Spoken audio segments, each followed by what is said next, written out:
Parler d'un monde merveilleux, exaltant, consolation des artistes comme des amateurs, celui de la culture. Ce monde est pollué, et pour une fois, je trouve que le mot est bien choisi. On parle beaucoup de pollution, mais pas des vrais domaines pollués. Affreusement pollués, dis-je, par les idéologies. J'en ai détecté 5, mais vous en trouverez sûrement d'autres, j'en suis sûre. La première des idéologies, c'est l'idéologie égalitaire. Tous les talents se valent. Basquiat égale Léonard de Vinci. Les artistes, ou ce que l'on nomme les artistes, sont tous des génies. La musique, le djembé notamment, est l'égal d'un oratorio de Bach. Et les conservatoires, vous le savez, vont avoir des cours de djembé, un quota autoritaire d'enfants halogènes qui n'ont pas demandé à venir vont être inscrits. Et donc, on réduira le programme de musique classique. Et pour faire des économies, la fin des cours individuels est décrétée, soi-disant pour réduire les risques de pédophilie, puisqu'il y a ce monstre qui domine toute notre vie. Mais en réalité, c'est pour faire des économies, puisque un cours à plusieurs coûte moins cher qu'un cours à une personne. Des orchestres comme Demos sont créés pour des enfants de toute origine, dont le violon est le dernier des soucis, mais ces orchestres siphonnent les budgets. Il faut démocratiser la pratique culturelle. On ne peut pas ouvrir la radio sans entendre ce slogan. Comme dans tous les pays totalitaires, on ne tient aucun compte de la volonté de chacun. En fait, chacun peut, sans aucun fric, se rendre au musée près de chez lui, visiter sur Internet les plus beaux musées du monde, s'offrir des livres et des places de concert. Chacun peut chanter avec YouTube, chacun peut apprendre le piano, la guitare ou la flûte, chacun peut danser. Nous en avons eu un exemple aujourd'hui. Nous n'avons pas à recevoir d'obligation de la part de l'État. Et si les gens sont assez mous pour ne pas se rendre compte des richesses de la culture, eh bien, il est vain de les forcer. On ne fait pas boire un âne qui n'a pas soif. C'est le dicton populaire et il a bien raison. Dans cette idéologie égalitaire, il y a évidemment le métissage. Vous le savez, on ne peut plus voir un film sans le quota de personnes qui vient d'outre-mer. Et le message est toujours à sens unique. Les Blancs sont tous vilains, lâches, pas beaux, comme dans La vie scolaire, le dernier film que j'ai vu de Grand corps malade. Et par contre, les autres sont intelligents, nobles et courageux. C'est aussi caricatural que cela, je vous le promets. La musique française est ignorée ailleurs, c'est tellement plus beau. Voilà pour cette idéologie égalitaire. Vous pouvez broder à l'infini, mais c'est vraiment une peste qui abîme notre culture et la vision qu'on en a. Il y a bien sûr aussi l'idéologie sexualiste. Plus un film, plus une œuvre d'art, sans orifice du monde, plus techniquement, sans vagin ou sans homosexuel. C'est une fixette contemporaine qui a une tendance extrêmement lourde et qui, je dois dire, est un peu lassante. J'ai vu hier le très joli film de Downton Abbey. Le réalisateur, le film est très astucieux, intelligent et présente une société finalement où chacun est à sa place et chacun est fier d'être à sa place.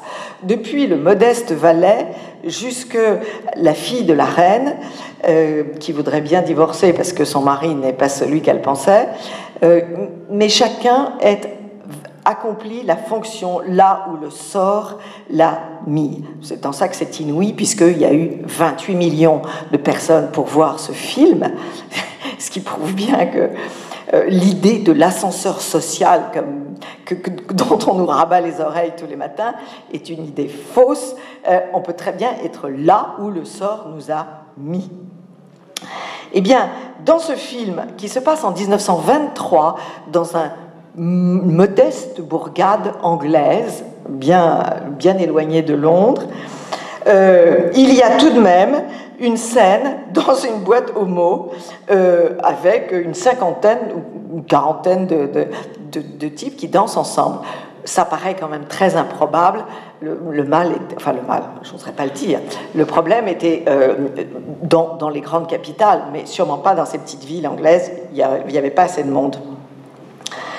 Enfin, la troisième idéologie est l'idéologie féministe. Il faut promouvoir, vous le savez, en premier, les chefs d'orchestre femmes. Il faut changer les livrets d'opéra, qui sont bien trop machos. Ainsi, Carmen, qui illustre depuis toujours la thèse d'un livre récent dont le titre m'a amusé, « L'homme tue et la femme rend fou ». Eh bien, Carmen, dans la dernière mise en scène, va flinguer Don José et non le contraire. Donc on se permet, au nom du féminisme, de changer les livrets. Alors, il n'y a donc plus un film sans la célébration de la femme et bien sûr le harcèlement de ce pauvre homme. Cette célébration va connaître d'ailleurs des problèmes puisqu'il n'y aura bientôt plus ni homme ni femme, mais des hybrides interchangeables. Ça va donc être compliqué de s'occuper des uns et des autres. Une autre idéologie qui est très prégnante, c'est l'idéologie ultralibérale, l'ultracapitalisme. L'œuvre d'art, vous le savez, est devenue un objet financier qui permet à certains de faire des fortunes. Tout cela est très bien décrypté dans les livres de Aude de Queyros et de Christine Surgens. Mais c'est un produit financier. Jeff Koons a été supporté par un grand capitaliste installé à Versailles. Son œuvre a pris de la valeur parce qu'il était à Versailles, et donc tous ceux qui avaient des Koons ont vu leur objet prendre énormément de valeur. Eh bien, cette idéologie va très loin et elle est aussi politique, puisque le Festival d'Avignon, on a pu trouver dans un journal qu'il allait de mal en pis. Pi, P-Y, c'est le nom d'un... Olivier Pi, c'est le nom d'un metteur en scène qui est un narcissique complètement défoncé. Il a fait un film sur le making-of, comme on dit, de Péléas et Mélisande, et il s'est filmé en train de faire la réalisation de Péléas et Mélisande, et je suis restée 1h30 dans un fauteuil sans entendre un seul air de Debussy, mais en ne voyant que les propos de ce triste sire. Eh bien, tous les spectacles d'Avignon cette année concernaient l'Europe, Bruxelles et les magnifiques bienfaits qui s'en répandaient. Il doit être en effet l'ami de BHL, qui milite lui aussi pour Bruxelles, et on assiste à quelque chose d'étonnant. C'est une jonction entre le grand capital et les écrivains de théâtre qui ont le même combat. C'est du jamais vu dans les siècles passés. Le monde artistique aujourd'hui fait la part très belle aux intermédiaires.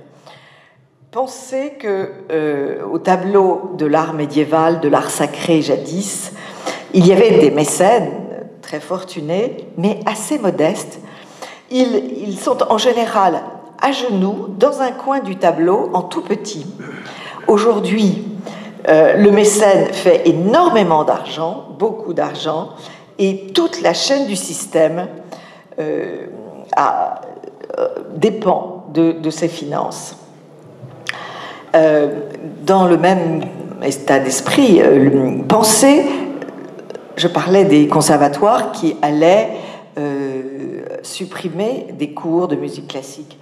Que vont devenir tous ces musiciens de haut niveau qui n'ont pas des concerts tous les jours et qui vivent de ce travail en conservatoire qui vient de leur être enlevé? Les fonctionnaires s'en foutent puisque leurs salaires, eux, seront assurés. Intéressez-vous aux gains des intermédiaires dans le monde artistique et vous aurez compris le triste état des lieux. Tout pour les intermédiaires, pratiquement rien pour les artistes. Et les subventions, vous le savez bien, à titre culturel, ne sont attribuées qu'à ceux qui pensent bien et servent les idéologies que je viens de décrire. Vous avez vu la dernière chose que nous devons supporter dans Paris, c'est le bouquet de M. Kunz. Ce bouquet de M. Kunz, je suis passée devant, je l'ai vu de mes yeux vus, et j'étais quand même terriblement inquiète et effarée, parce que ce bouquet, eh bien, il y a un grand spécialiste d'art contemporain qui s'appelle Yves Michaud, qui a dirigé des grands musées d'art contemporain, donc il est bien sûr de gauche, c'est un type très bien, donc c'est un homme qui ne doit dire que la vérité. Eh bien, il vient de sortir une vérité assez effrayante, c'est que les tulipes de Kunz ne sont pas des tulipes, mais ça, on s'en rend compte quand on voit les tulipes, mais ce sont de délicats anus. On est tout de même là un peu angoissé, et on se dit, il se fout de nous.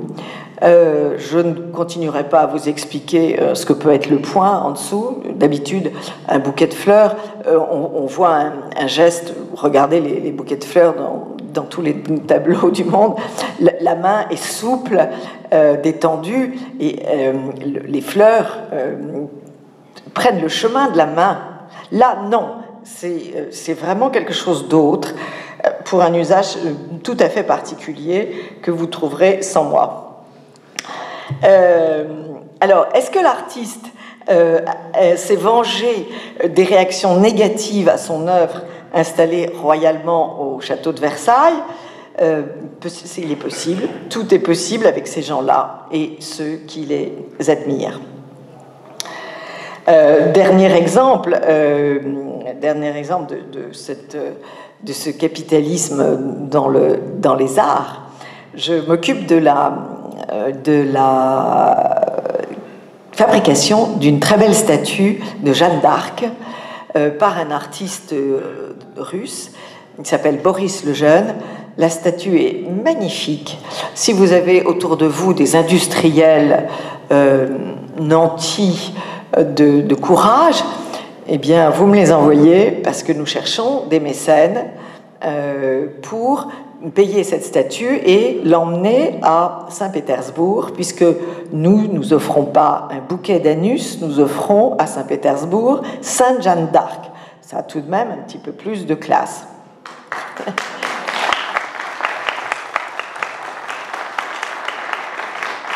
Et je dois dire aux donateurs qu'un voyage sera organisé, ça sera au moment du centenaire de la béatification de Jeanne en mai. Donc si vous donnez même 3 sous, vous pourrez participer à ce voyage, puisque la statue sera inaugurée par les grandes autorités russes. Eh bien, les petits donateurs sont venus, mais vous ne le croirez pas, les grands industriels qui font leur beurre en Russie ont refusé de donner parce que eh bien, la Russie est sur la liste des pays mauvais, vous le savez. Donc, et ils ont la trouille qu'en donnant pour Jeanne d'Arc, Bercy les rattrape et leur fout des punitions voilà, et des inspections. Donc, aucun grand mécène, c'est à n'y rien comprendre, c'est hallucinant. Enfin, dernière... et puis bon, Jeanne et Poutine. Alors, vous me direz, pourquoi est-ce que Jeanne et Poutine sont tricardes? Eh bien, ils sont tricards pour la même raison, c'est que Jeanne et Poutine, c'est la défense de la nation et du spirituel. Et pas de salisette dans la France républicaine. Dernière idéologie, l'anticléricalisme républicain et l'athéisme militant. Rassurez-vous, je ne vais brûler aucun athée malgré mon catholicisme, diront certains. Je dirais plutôt à cause de mon catholicisme. Mais voilà, les origines de notre civilisation, de toute notre culture, sont chrétiennes. Donc, tirer sur le christianisme, c'est se suicider, ni plus ni moins. Ce militantisme débile au front bas se traduit par le refus d'enseigner l'art médiéval, art sacré par excellence, le refus d'enseigner Bach et ses messes, le refus d'entretenir notre patrimoine religieux pour le détruire plus facilement quand il se met à tomber en ruine, le refus de la transcendance qui fait de nous tout de même des apprentis sorciers, voire des porcs. Les récentes lois en sont la preuve. Si Dieu n'existe pas, tout est permis. Merci Dostoïevski. On comprend mieux aujourd'hui votre prophétie.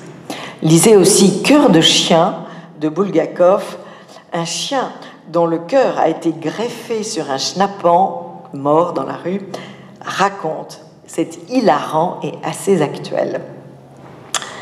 Si l'art contemporain pour rien va si mal, c'est à cause de ce refus de l'incarnation et de la transcendance. Et il faut lire Jean Clair, qui a passé toute sa vie dans ce monde de gauche, de gens contemporains. Bref, la situation est grave, mais pas désespérée. L'homme passe, les œuvres d'art demeurent, à nous de transmettre le bonheur de la culture.